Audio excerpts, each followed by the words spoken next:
Who are the three players with the most at stake over the final month of the season? Find out next on Fantasy Baseball Today in 5.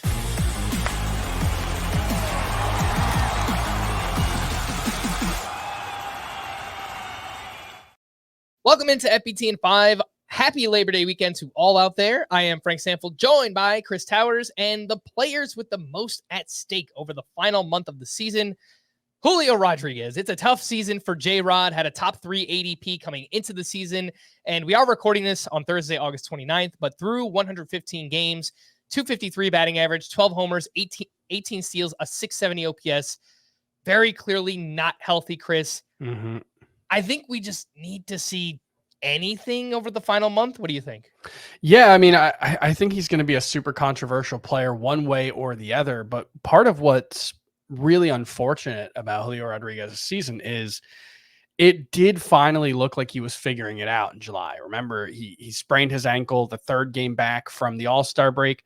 He was hitting 375 with an OPS over 1100 in July. Before that, misses about 20 days, doesn't go on a rehab assignment, just comes straight back from a high ankle sprain, mostly limited to DH duties, and it just clearly doesn't seem like he's healthy. Before that, he was having the worst season of his career by far. And what we've seen from Julio Rodriguez in his career is really slow starts, and then he gets really hot in the summer and had ended up being basically a 30-30 guy each of his first 2 seasons. He hasn't done that this year.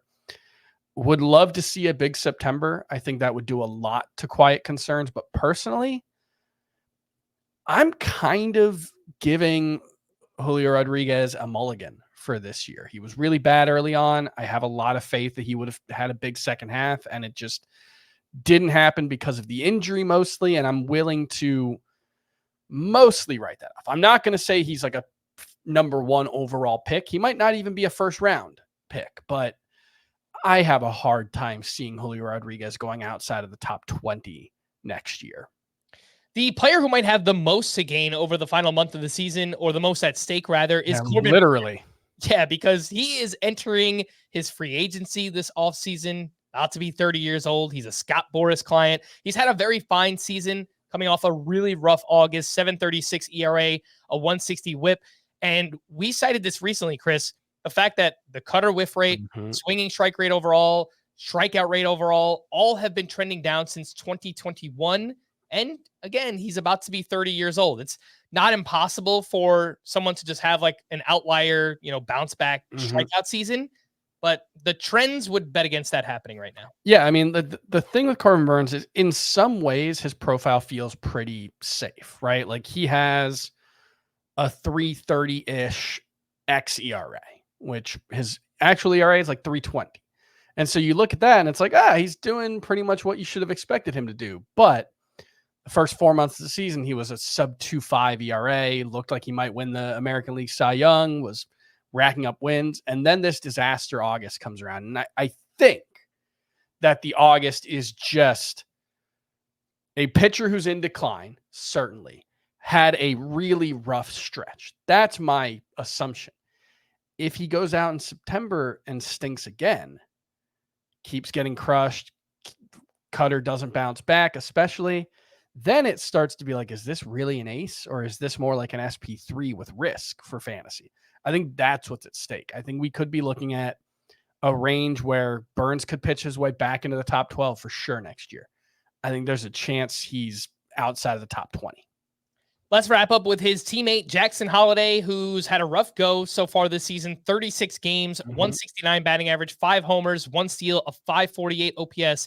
Plate discipline was supposed to be his calling card, his best skill, frankly, and it's been a disaster. It's lots of strikeouts, lots of chasing, lots of swing and miss overall for Jackson Holliday.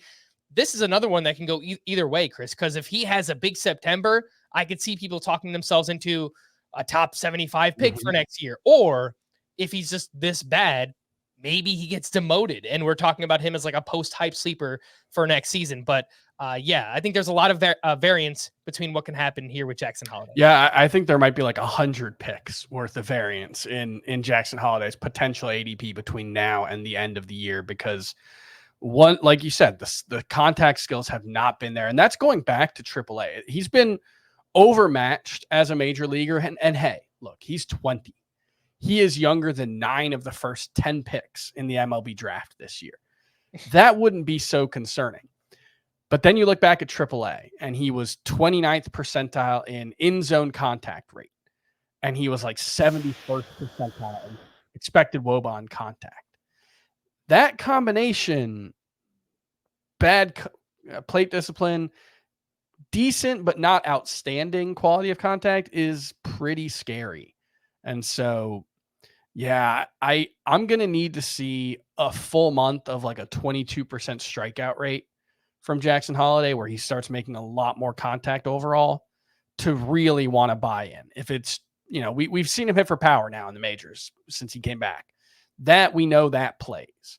I need to see the contact skills show up. All right. For more extensive fantasy baseball coverage, listen to the Fantasy Baseball Today podcast on Spotify, Apple Podcasts, the Odyssey app, or anywhere else podcasts are found. Thanks for listening to Fantasy Baseball Today in 5, and we will be back again tomorrow. Bye-bye.